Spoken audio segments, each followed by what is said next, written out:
Hi, everyone, and welcome back. Game 2 of the second series of the day, 100 Thieves Next versus Cloud9 Academy. And 100 Thieves Next have made an interesting change this time, Coco. They have picked red side for Game 2. No substitutions in player base, but we're getting different sides. Well, that's pretty good as well. As you can see, a lot of these teams have been prioritizing red, at least for today, just because it gives you that counter pick for your solo lane carries and for the support roams as well. And that was something that was really determined by this game. It was something that was choked down a lot in the second phase of the draft, and C9 Academy made the quick draw and the quick reaction of saying, we're no longer prioritizing this top lane counter pick. We're going to get our strong support now so it doesn't get taken away from us in this side. And Isles played this Alistar to a perfect, so it's like a perfect level almost, to where he's able to get these roams. He was peeling for King to create that expressionistic play that King is notorious for in the ADC role. And then through all of that, he's able to help set up some additional follow-throughs as well. And this is where it kind of all fell apart for 100 Thieves Next. They still had some kind of control when they looked for this dive, but I mentioned before the series even started, Panda likes to go for these aggressive plays without getting really a checklist or a green light from the rest of his team, and that can really dig the consequences and the punishment from their opponents to a higher level just because of that miscommunication and from that hiccup. And we could see it here now, and C9 Academy knew how to do that to the maximum. It really was just a display of force from Cloud9 Academy, but I gotta say, a lot of it came down to just how well Schernfire was able to rotate around the map and how well, as you said, Isles was playing this Alistar. It felt like he knew exactly where to go and exactly how to defend and attack. So really just the all-around best POW for the job. Yeah, but it didn't feel like the individual performer outshining that of the team itself. Right? Like, no. Unlike Team Liquid Academy, where it's like, you're looking at Jenkins, you're seeing where this cannon is. It's not like we're looking at King's Tristan all the time. We're not looking at Schernfire all the time. We're looking at where everyone is moving, where they're positioned, how they're approaching these different interactions, and how these objective contests are going.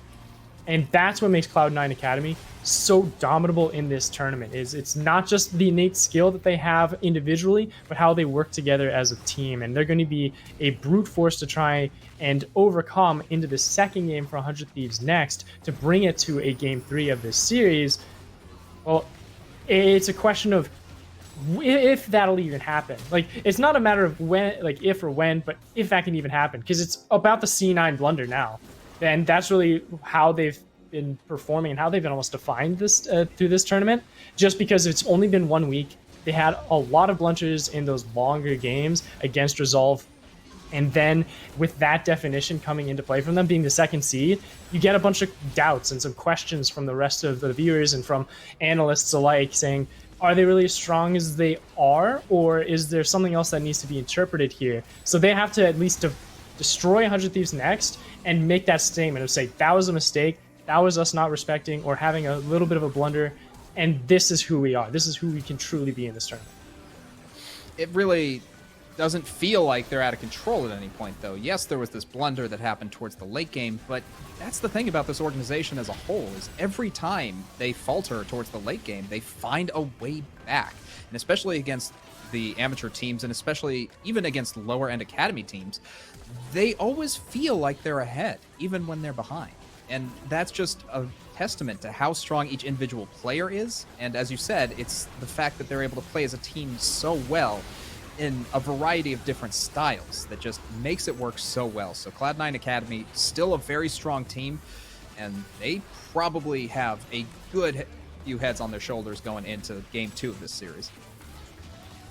I'd be looking at how well Schernfire can just absolutely dominate the mental right now of the jungle. Like, Panda, he is one of those very formidable players. He's been around in the scene. He was on Echo Fox way back in a couple seasons past. But he is one of those junglers that he doesn't get broken easily. He can continue to be aggressive, even if he is behind. And if Schernfire can take that constant mindset of trying to be an unstoppable force, and Schernfire just replicates that immovable object and continues to answer that, then this game is done and dusted, and this series is over. So he just needs to do that once more. And I am absolutely confident in how that will be played out. But that does adjust how 100 Thieves Next wants to go out throughout this draft. Yes, being on red side will change it up a little bit. I don't think you really put Dinka on any hyper carry or any strong position on the top side. You look around complementing Panda, and it much more comes to a question of, can 100 Thieves Next if 100 Thieves Next can actually be the team that plays with Panda, or will Panda be the one playing with 100 Thieves? Because it's this odd situation of not everyone being on the same page, and that is also where that big complication comes into play. It really will come down to just complementing each other. And I think as good a focus as Panda is, I feel like it also comes down to how they're playing around their bot lane, because Instinct and Gweis were looking pretty strong for most of that game. Sure. It was just that bottom lane dive that really didn't work out for them. So if Panda's able to just come in, make that bot lane work, and as you said, put Dinka on the weak side top, then maybe 100 Thieves Academy can get something really going for themselves. But we'll have to see how this works out in game 2, because a lot of things can change going forward. And you're playing into C9 Academy's stronger sides, one of the more flexible sides, where you have King and Isles who can play that more diverse situation of either being weak side or strong side, being more roaming or being more locked down to try and freeze and stall out the games. And having that capability and then needing to play into that for 100 Thieves Next, saying, okay, well, Instinct Gweis, you did great. We're going to invest in you this time and see if Panda can complement and create a good win condition through this bottom lane. Against that kind of defense and that adaptability of Cloud9 Academy will be a very big challenge for them to overcome. But if they do overcome it, that's quite the statement in its own right. And throughout the draft, it's saying, all right, well, we got to take Varus off the board because it's a very stable pick, but you need a hyper carry. So you might be looking more down the line of a potentially like an attack speed on hit crit Varus instead to try and shred through squishier compositions, which maybe Cloud9 Academy might experiment with this time around. Because even though they are the second seed, even though I want Cloud9 Academy to make that statement of we're here for business, we're here to be serious, you always have that potential of academy team saying, let's experiment, let's do something a little bit different to prepare ourselves for the next weekend going further down the line in the proving grounds. Yeah, we'll have to see how that experimentation pays off. But for now, I mean, you also can say Cloud9 Academy is really far ahead. They are very favored in this matchup. They don't have to experiment at all. Like, they can just play the way they want to. They can, play Varus the standard way that it's being built. You could play pretty much everything that's meta, and if the other side bans out for, say, every single support, then you just play something that Isles can play, which in that case seems to work pretty well. So if it ain't broke, we continue to say don't fix it. And Cloud9 Academy, definitely a team that takes their advantages strong, and they know what their strengths are. I credit that mostly to West Rice, who just knows how to coach a great team. Yeah, West Rice has been doing a phenomenal job in C9 Academy's favor for sure. And I am a little bit bummed out sometimes we don't get to interview the coaches as much here on the Proving Grounds. I feel like if you can get them in, dig into their minds a little bit and see how they're looking to build up those young talents that are aspiring to be the LCS squads that they want to be, right? And if you have that coach answer themselves, this is how I'm going to build those players up, then you have a current showing of what we're seeing now, where you have some veterans helping guide the younger talents in C9 Academy into these immaculate performers that they will be known for throughout the rest of their career. And it's just that next step further down the line in a long road of competition. But as we are trying to figure out a little bit of a hiccup here going on our side, we're going to have a little bit of a discussion more on, I'd say, how maybe Cloud9 Academy could potentially just outdraft 100 Thieves Next. That might be fun to test out. Oh yeah, there's definitely a lot of things that can happen. I mean, there's always the Darshan factor, right? Because as we've mentioned a lot, he's just a player with a champion ocean, right? So he has literally anything in his back pocket. Is he going to pull out the Nasus? I can always hope so, but I don't think it's going to happen. I would love it. I'm looking forward to it, but I also can temper my expectations to a realistic level and say it's probably just going to be Renekton, Ornn, something, Camille, that sort of thing. Let's see what the bans look like as we do get into the picks and bans. Cloud9 Academy thinking for a little while and eventually settling on Thresh against Gweis. Yeah, don't want that on the board. Supports are still a big position in at least this series to define how that bottom lane will go. And as you mentioned before, if you're trying to prioritize Instinct and Gweis to be the carries for 100 Thieves Next, well, then you got to make sure that there's no playmaking supports to help set up that capability, as the Also, you could say Alistair might be something to take away as well from Isles, the Nautilus to boot, the Braum and the Rakan. There's so many different supports that you can try and challenge out. But once that comes into play, it's more of a question of what are you prioritizing when it comes to the first rotation of picks? Because you could grab that Varus once again. You could grab an Ezreal. You could look for that jungler or take away the Lee Sin this time and give Lee Sin over to Panda on 100 Thieves next, though you are red side. So then you have to think about, well, do we ban out the Lee Sin or do we try and figure out a counter pick to it? Because the Xin Zhao, it was okay, but it didn't really have that same effect because of how aggressive Panda was, and there was no follow through from the rest of the team to figure out how they can get with Panda onto those picks. It still feels like it could work out, though, because Xin Zhao is just so strong in the current meta that if you draft around it, then maybe that's the answer. As Varus, for the first time today, has been banned away, and on the other side, 100 Thieves Next have taken away the Rise from Copy. So very strong picks that have been denied. And Cloud9 Academy probably going to have to think a little bit about what they want to take as their first pick. Lee Sin, as you mentioned, probably a strong candidate. Yeah, still figuring out if they want to actually maybe ban that Lee Sin too for 100 Thieves Next, and I feel at this stage, yeah, Aphelios is fine. You just take that away because you could go Aphelios Braum. Well, you could challenge, you could throw the gauntlet down and say you take the Lee Sin, we go Aphelios Braum, and have that totally fine with Instinct and Guayas. But it's a question of more of if there's that confidence, and that ban out sort of tells that they're going to stick to their guns, play the more traditional style of what they know what their first three bans are going to be, and then figure out the rest of the draft and their goals within that. And C9 Academy had smelled that potential steal away. They lock in Surefire's Lee Sin once more, and 100 Thieves Next can continue to consider, do they want to go back with that Xin Zhao, or do they want something a little bit more perhaps aggressive or complementary to a either mid jungle or a top jungle matchup?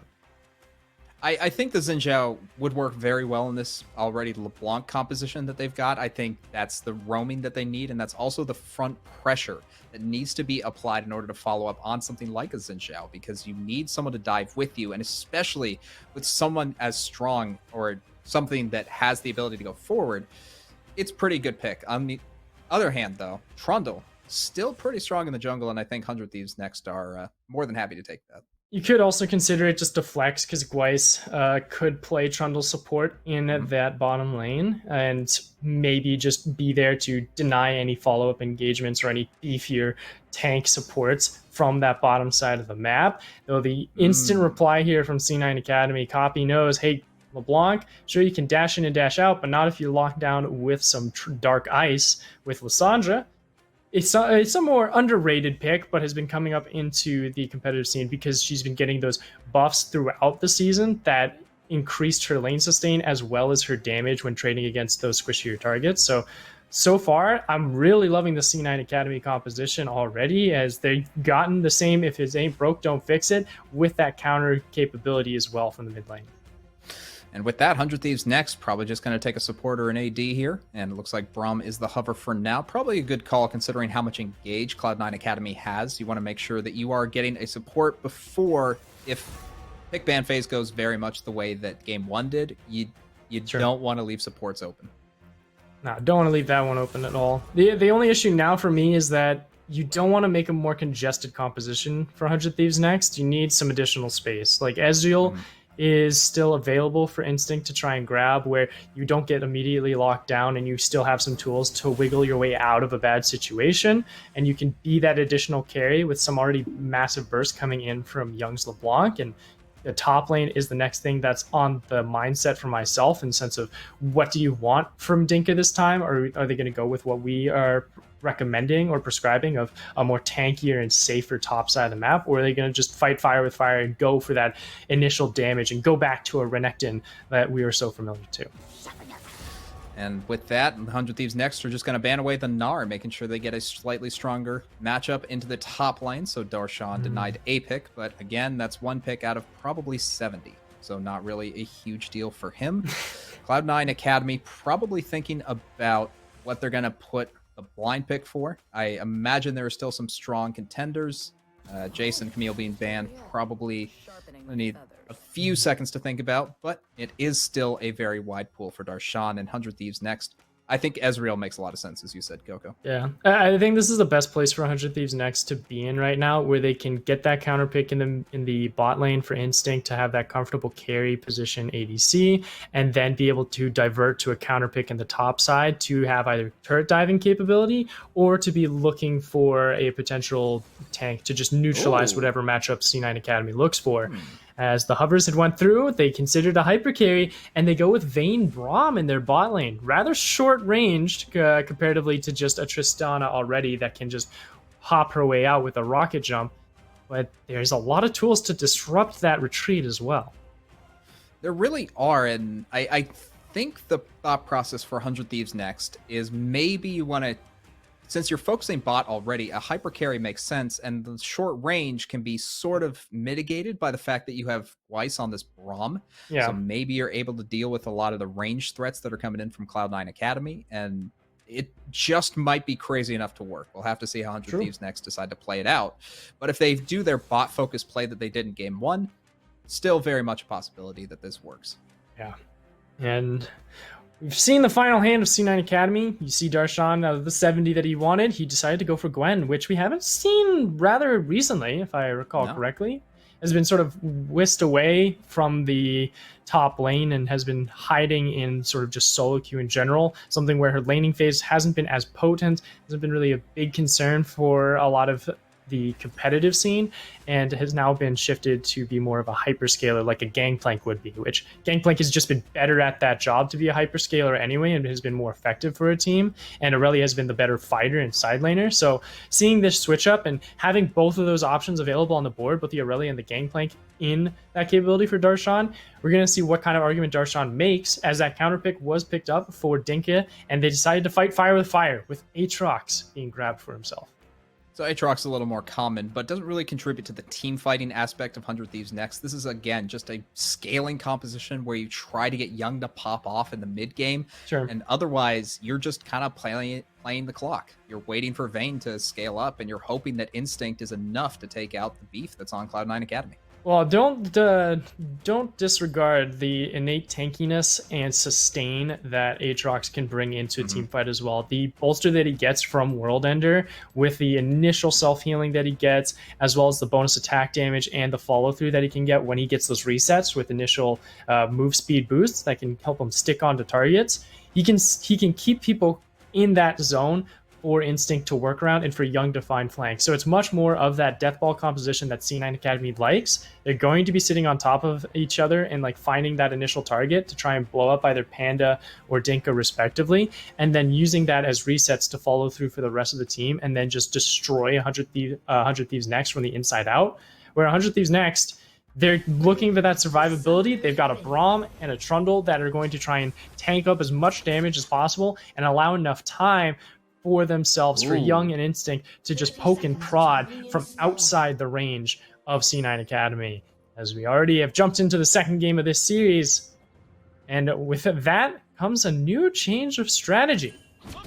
It's spicy coming in from 100 Thieves Next. Braum lands the winner's bite, but King didn't start an ability yet, so manages to take the jump and will stay safe for now. 100 Thieves Next. They do the cheeky play level 1, and they do allow for a little more pressure on that bot lane because of the change that King had to make in the early game. Very true. Able to get that one out, no problems for themselves, and a nice little ward drop from Darshan to make sure he knows where Panda will be in the next few moments in time. There's also that information just relaying how everyone is resetting back, and if Panda tries to look for any quick engagements, or even if Young tries to sneak out past into the jungle to track Fire as well. So overall, again, it's just another great informational start for Cloud9 Academy to set up a proper early game where they can play to their own conditions set to themselves. And here we are, 100 Thieves Next, forcing vertical jungling. And I like that Isles responded in kind. Knowing that King doesn't have the ability to push waves early on, he decided not to start with the Q, but instead with the W, and provided a lot of health for Copy to make his lane a lot easier. So now he's able to heal up the team and really be a huge support in the first couple minutes of this game, as King takes a little bit of harass, and Instinct, probably looking a little stronger so far, is going to have to worry as soon as this hits the level 2 or 3 point of this lane. Level 2 is going to be a little daunting of a task for both of these bot laners, because if you get caught up by a potential Bard Q and the explosive shot jumps in, you lose that fight immediately, and you can no longer challenge them for the next few levels because you're just down resources and down health bars. But the level 2 gets hit first for Gweiss and Instinct, which gives them that upper advantage, and allows Panda as well to try and peek in and continue to have this vertical jungling priority with the rest of the squad. And looking at Schernfire, he is moving towards the top side, or actually rather the mid side of the map, trying to invade and get a little bit of vision down towards the red buff. And it looks like he will be spotted out by 100 Thieves next. So let's see what the collapse looks like. So far, it's not going to happen. Cloud9 Academy will get away with this cleanly as Panda's on the bot side of the map. It's become a gentleman's agreement, it seems, as with that red buff exchange of the vertical jungles, we'll go ahead and go back to the blue side jungle for Panda to go ahead and start clearing out those Krugs and potentially grab the Raptors as well. But the fact that he's eyeing a turret dive here makes me a little worried, because that's an exhaust ignite bot lane right now, and they can survive for quite a good amount. Yeah, and with a Braum, you don't really have a huge health pool to work with. Yeah, he gets tanky eventually, but at level 3, he just doesn't have the ability to sit under turret the way something like an Alistar would once he gets leveled up as well. Yeah, so the fact that they were considering that might have spelled disaster for 100 Thieves next on how well King and Isles were able to play that. And it does slow down the clear for Panda by just a hair. Like, he grabs the Krug, sure, but it also gives him that lack of confidence of saying, all right, well, we haven't found Schernfire yet, and he might be routing back to his Raptors to just quickly grab them, which he hasn't. And Schernfire has now been able to punish getting that maximum output, getting that full clear on the top side, where Panda is currently stuck, saying, all right, I'm getting the scuttle now, but I'm a little bit behind that opposing jungler. And looking at the top side, hasn't been too much action so far. Darshan taking a few extra hits because of Dokla's innate sustain. Ooh, might be in trouble here, though. Gank coming in. Actually, Schernfire will be coming up behind Dinka. He's now in a lot of trouble. Will be engaged on by the Gwen, and that's going to be Schernfire now in. Needs to land that Sonic Wave. Easy enough. First blood for Cloud9 Academy. Easy enough, gets the ignite down, no healing that Dinka can do, and he's way too far forward to try and disengage underneath his turret. Easy kill there for Schernfire, first blood for himself. And that's the punishment that we were talking about just a few moments ago, where you're spending a lot of time and a lot of exhaustion. You got to respect that you're playing weak side. And even though he is playing that weaker side, quote unquote, with it being on that opposite end of the vertical jungle agreement, he's still playing very far forward, and that is just a disrespect coming in from Dinka, not respecting where Schernfire could be, and giving enough room for himself to fall back if things get out of hand. And due to that condition, now you have a place where you are a very prime target to constantly get dove, and Poppy and Isles are doing just that, looking to see if they can make a second kill appear on the board. Darshan pops the ultimate already. Dinka going to be under pressure here. Isles trying to land the Q, doesn't actually find it. He's taking turret pressure as well, but Dinka's going extremely low. Now 200 HP left, but the healing is enough as Weiss and Young come for the assist. And that's going to be a kill going over. Dinka dies, but also Darshan, as there's still a lot of Cloud9 Academy members under turret. They managed to get out with the magical journey, and Young overcommits. Goes down, and it's Cloud9 Academy by 2-for-1. Oh my goodness, Young did not need to go for that second kill, but the greed got in his eyes and falls to the hands of Schernfire once again. Another immaculate performance. Oh, yeah, this does not look good. Bad for Instinct. Copy comes in, manages to get his combo off, and Poppy picks up the kill onto the AD carry of 100 Thieves next. And that's also going to dissuade Dragon, where Panda was under 200 HP as the Dragon was at half. Oh dear, 100 Thieves next. They tried to go pedal to the metal, but they just weren't able to keep up with the pace that Cloud9 Academy was dishing out. The first blood being given over immediately into a tower dive. Though Dinka did his best to stall out as much as possible, we can look at this one once again. And it's good positioning, hiding beneath the turret, making sure that Copy and Isles have to take as much ground as possible to try and catch up to Dinka and close him in. And it stalls out to an immaculate performance. They're able to trade 1-for-1, even at the cost of Dinka's life. They're able to get that kill onto Young. And it's the fact that you also have Panda following up as well in just a few moments, if I recall correctly, that, no, Trundle is currently at the jungle right now, and it's like, you don't have Panda, excuse me. Like, why are you going for this? That's what makes the mistake. as I sort of regather my thoughts. And like, yes, he made that falter. He jumps in too early and way too ambitiously, where he's outnumbered, outgunned, and gets absolutely flatlined. And then that TP that came in from Copy down under, you don't have that assistance because it was Panda who's trying to sneak that dragon this entire time, where Instinct immediately gets punished as well for staying out too far. Yeah, I do have to question putting Instinct by himself. Yes, it makes sense to rotate Weiss around to the top side, but you've drafted Vayne. You can't be doing that when you've drafted Vayne. She cannot be by herself. There's always going to be a vulnerability with this character, and you have to watch out for that. Cloud9 Academy capitalized well, and they're able to even take the Cloud Dragon. Most likely, it's like, yeah, that's just copy over there. So we're all good, and that's a Dragon to Schernfire.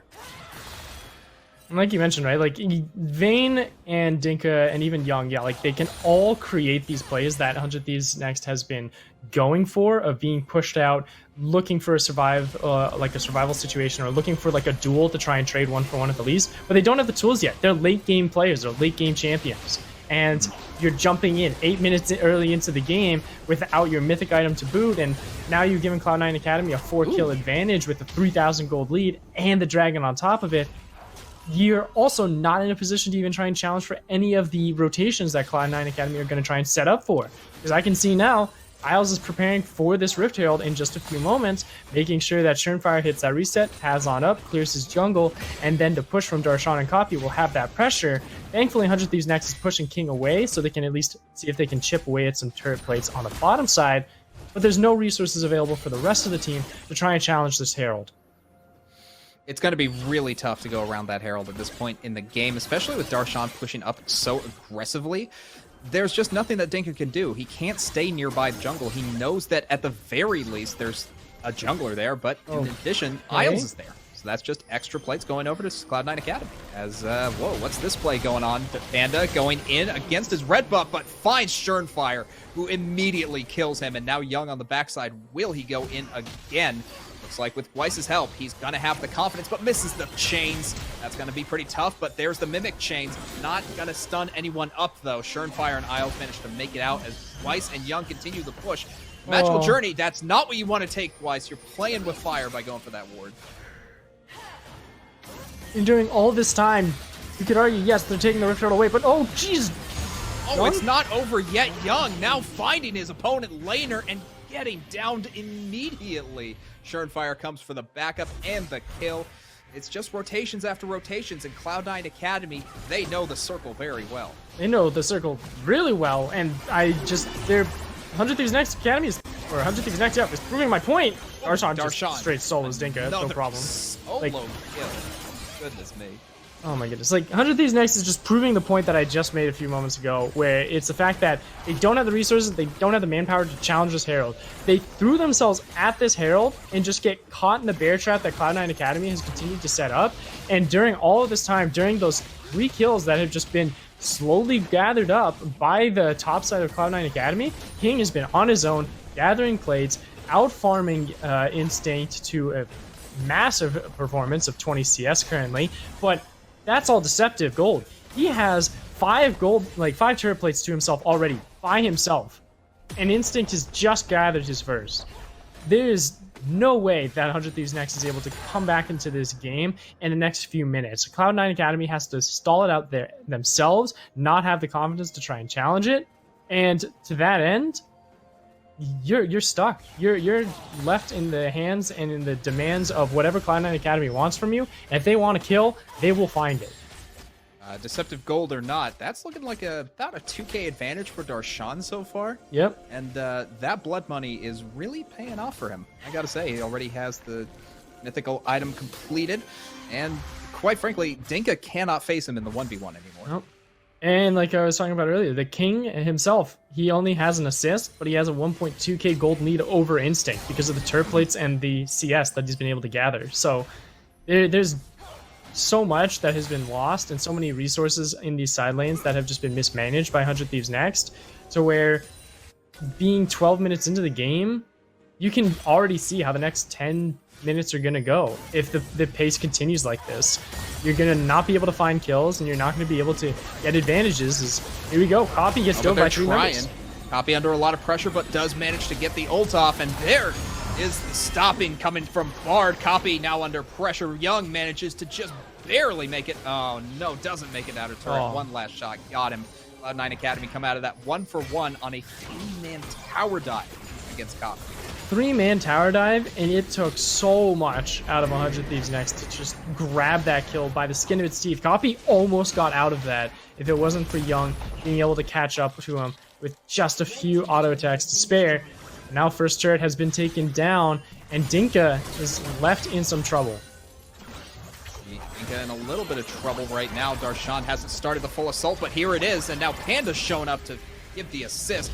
Darshan walking out under turret range. I don't think he wants to stick around for this, but Dinka manages to land the knock-up and a few more after that. So Darshan now at about 25% HP, does get a couple scissor hits in, but it's not enough. He is cut down in his prime. Copy now under pressure himself. He'll stay under the turret as 4 members of 100 Thieves Next are here for the dive, and without ult, this is going to be impossible to get away from.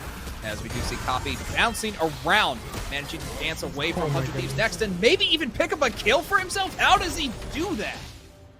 It's just all the resources of 100 Thieves Next are just being thrown at this side lane to get kills, to make it a team deathmatch scenario where the kills get you gold, and that gold and kill give you confidence, and to make those plays continuously. But in the back end, behind the curtains, Cloud9 Academy is still pushing in the bottom lane, grabbing these dragons. They get 2 turrets for a kill, and it's a 1-for-1 trade in the top side. Like, it doesn't matter. Sure, you're able to get Gwen and Lissandra technically for 100 Thieves Next, but within that course, 2 turrets and a dragon and another kill to follow suit. I'm taking that trade any day.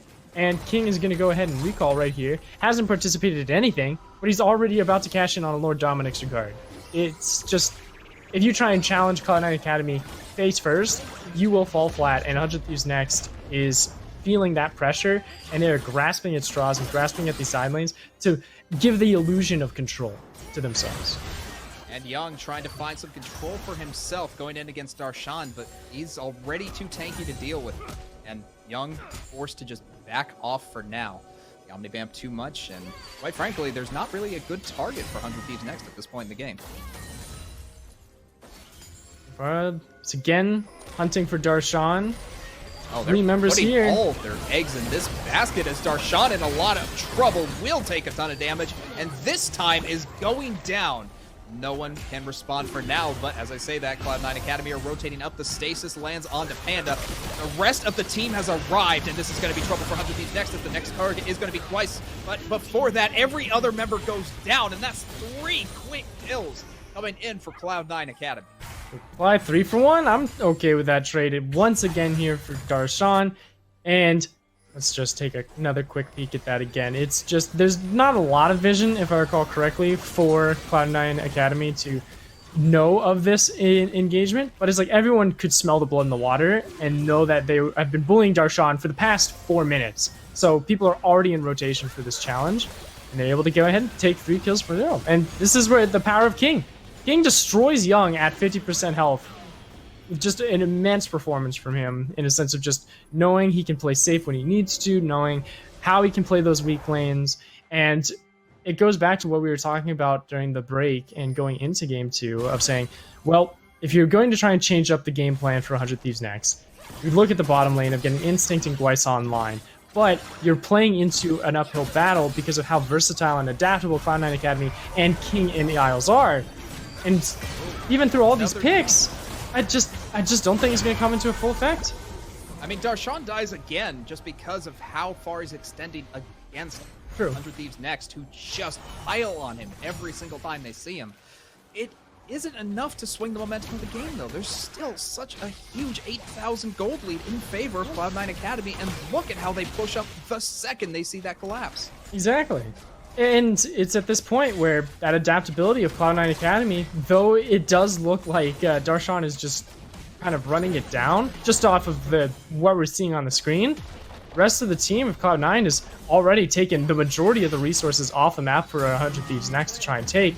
And the fact that Young is taking this turret on the top side is more of a desperation play of saying, all right, we know that we are prioritizing focusing Darshan. I'm going to go to the other side of the map and try and catch up in some kind of economy while I have the chance where this game can be slowed down. Because Cloud9, they're in this state of we can't siege fully just yet because we need to cash in on maybe 1 or 2 more items and get ourselves the confidence.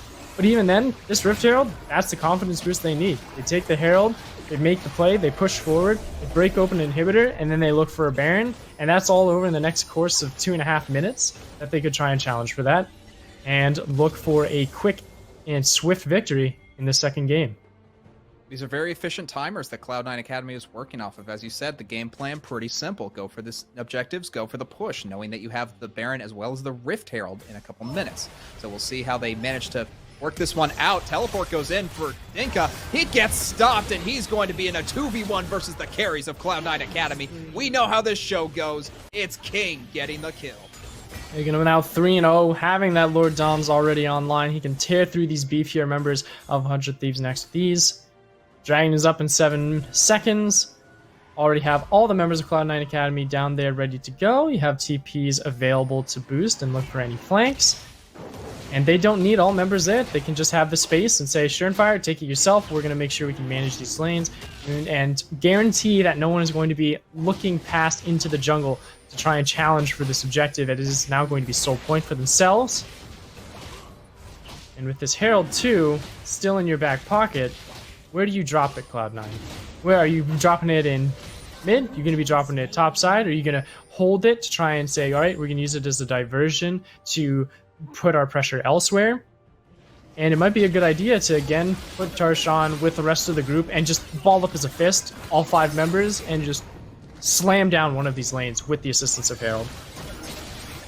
They have all the options available to them. As we do see, Surenfire has path towards the bot side, trying to give a little bit of cover to Darshan, who isn't collapsed on yet, but already you see the members of 100 Thieves next going for Darshan. Once again, they keep pathing towards this bot side, and this is going to bite them in the next couple of minutes when Baron's up. That means you're just completely open. So Cloud9 Academy, they have the game plan in mind, and they know that Darshan will be the sacrificial lamb as we go forward in this Euro of a game. Still 3-1 and 1 is the split push designation for Cloud9 Academy. It feels much more of like a practice scrim for them right now, but oh, here we go, there's the catch. And it's already over. King managed to get the kill, and Copy came in for the teleport, but it wasn't even necessary. It's more just to get pressure for Cloud9 Academy. And then they go straight back to the 1-3-1 scenario and head on to continue pushing in this style. And it's much more of a practice, it says. Like, before I was cut off by that pick, it's just, it seems like they are practicing this momentum instead of just saying, all right, let's finish this game and just run it straight through. Because they could. They're at a 10,000 gold lead, and you can blink out any of the carries of Instinct or Young on 100 Thieves next within mere seconds, maybe even within a single second too, as you go Copy, you can get that engagement and force people away. And there it is, Surenfire under turret, but he seems to be fine for now. The health bars of 100 Thieves next are super low, but it's actually Copy that goes down in the end. Tempered Fate going to be followed up by Panda, who gets the Sonic Wave to the face. Teleport coming in from Darshan, trying to catch up, but Weiss goes golden and is in the middle of 4 members of Cloud9 Academy. He's not going to last long at that rate, as 100 Thieves next are forced to run away in a 1-for-1 overall. Cloud9 Academy still with the pressure will put down the Rift Herald and get the top inhibitor down already. As the fight's actually not over. Ooh. Sorry, Coco. Didn't mean to cut you off like that, but Dinka's now in trouble. Tempered Fate comes down, manages to land onto Panda. Did flash away, but Panda's the one in trouble. Surenfire does get ulted on. The subjugation isn't enough quite yet, as we do see Cloud9 Academy finally backing off through the magical journey, and Panda might just be brave enough to follow. Nope, King's gonna back him off immediately as 100 Thieves next. They try to play down, but they are the ones that lose in the end. So many objectives lost in one play. And your jungle to boot. Like 100 Thieves next. I don't think they've gotten many resources. I don't even think they've cashed in on an additional 1,000 gold per person for the past 6 minutes, with how much Cloud9 Academy has been able to take away from them off the Rift.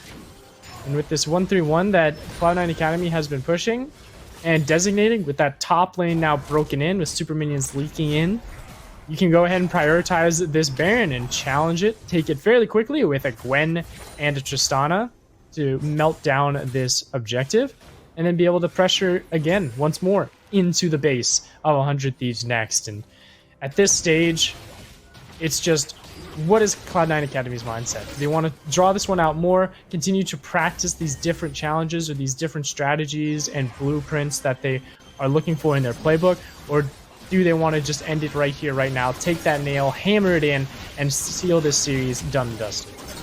Honestly, it'd be strange to continue this series. They are taking the Baron. We'll have it down completely, and there's no contest from 100 Thieves next. They have no way to get into that top jungle as Coffee pushes towards the top side. Isles coming in as the bar tempered. Fate only lands onto one once again. There goes the Glacial Fisher to stop Cloud9 Academy, but it's not enough. Surenfire going in, trying to get out himself, as now it's Panda in the sights, and he's going down. You see Dinka in the bot lane trying to teleport back, or actually just getting the back off, but this might just be the final push from Cloud9 Academy. They're in the bottom bracket, but they will fight to the top as we see them pushing in, perhaps for the final time against 100 Thieves next. One turret remains as Cloud9 Academy. Surenfire gets a little bit low, but goes in anyway. Might just go golden to save himself as Coffee now getting the damage down. One down already. Twice is dead. That's going to be Instinct dead. Panda is still dead. Young is dead. Dinka is the final to fall, and Cloud9 Academy in the second 2-0 of the day take the series and continue their run in the tournament. And it's all done throughout today with these 2-0 series, with TL Academy and C9 Academy both picking up wins.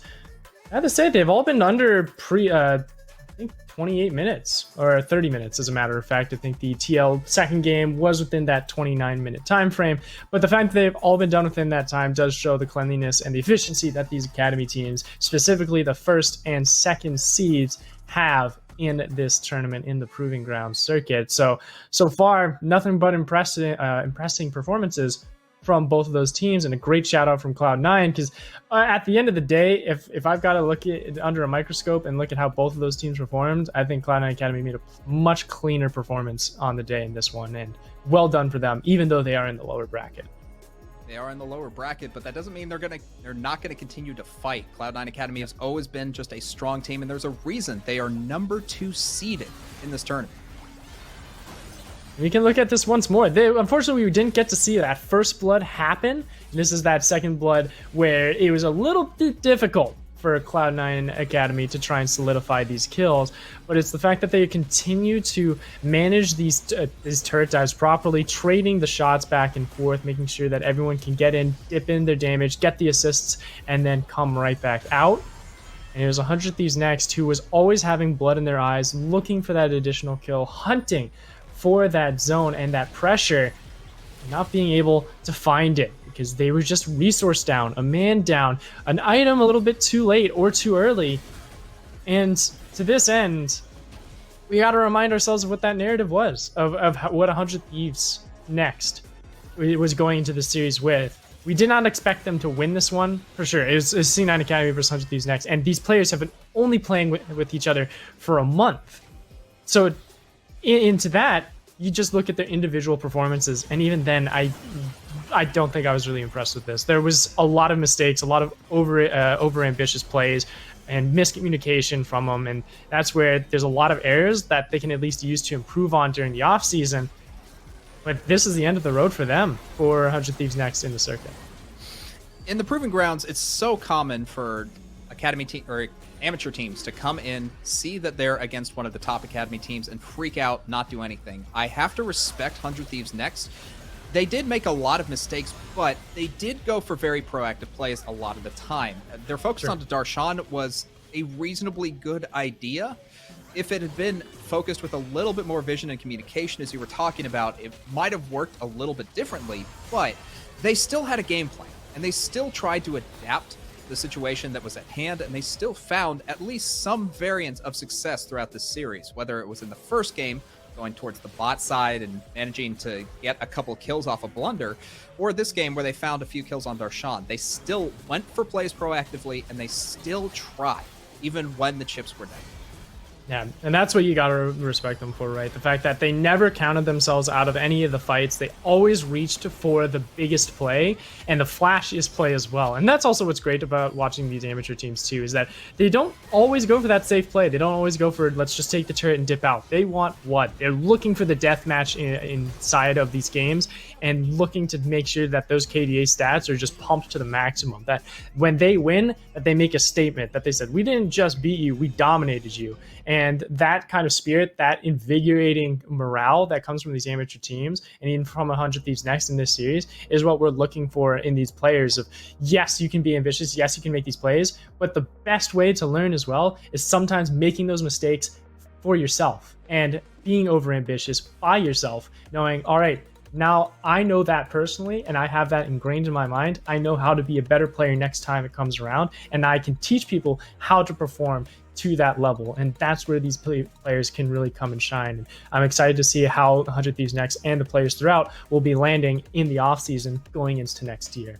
Well, hopefully we can get a little bit of teaching from our Verizon post-game interview coming in. We got King All right. stepping up to the mic, so let's see if we can get him in.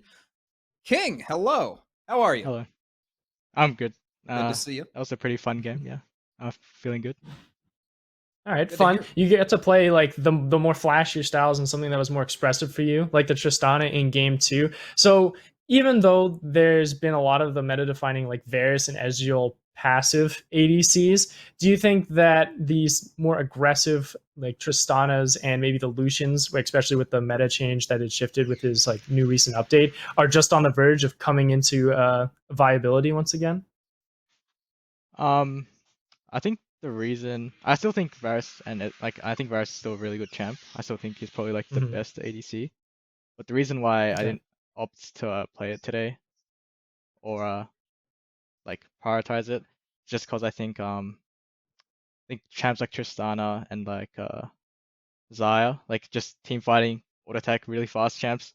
They're a lot better to play in like Proving Grounds or like Academy low level games because they're much less controlled. So I think having like a volatile like a champ that's more independent is much more useful in Mhm. these sort of games. And like you saw that game, I got like 100 plates by myself and I was winning 1v1. So Mhm.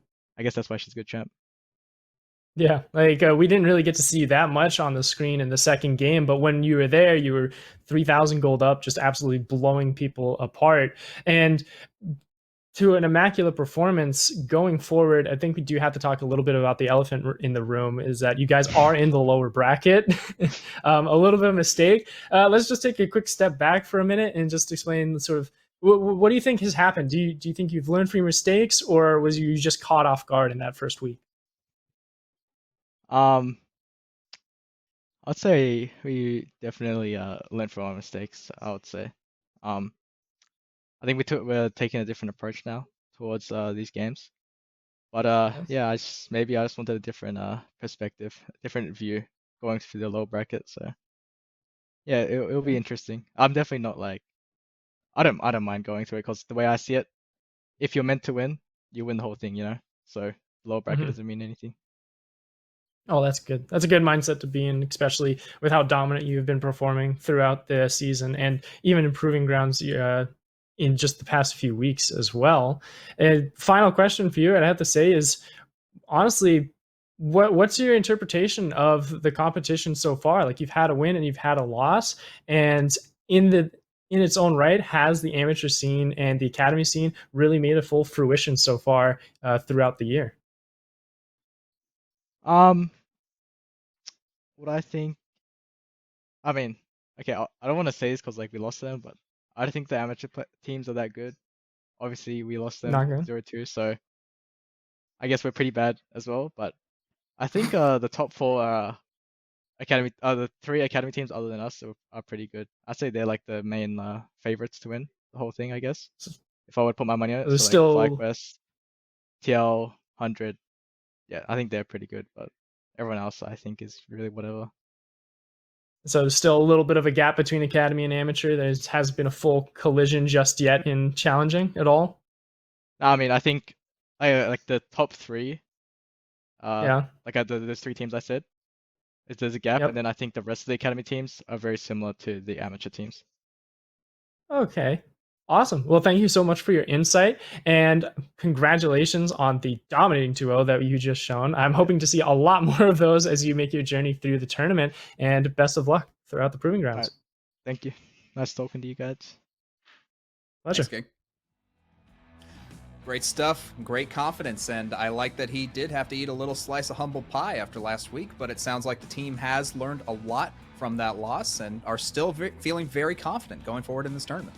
I think it's also something that King he's a great personality in the scene because it's that mention of always knowing the power of yourself, as well as like making sure that you're pumping yourself up and you're hyping yourself up, right? Like we just mentioned how 100 Thieves Next is like, we're going for those ambitious plays, we're looking for the maximum output and to just like style on people. And King, even when you just talk to him now, it's like he's the same way. It's like, no one else is better than me. I'm gonna dominate these kids. I'm gonna style on them. I'm gonna do like a nice little ollie flip, Tony Hawk, and then just show it's how it's done, and then check out into Worlds and have an absolute blast and head on to the next year and have a great off season. So the fact that all of that aggression and that spunk comes out is what I love from the rest of not just King but Cloud9 Academy as a whole as well. It's the end of the journey for us for today, Cage, but it was an absolute blast even through the thick and thin of it.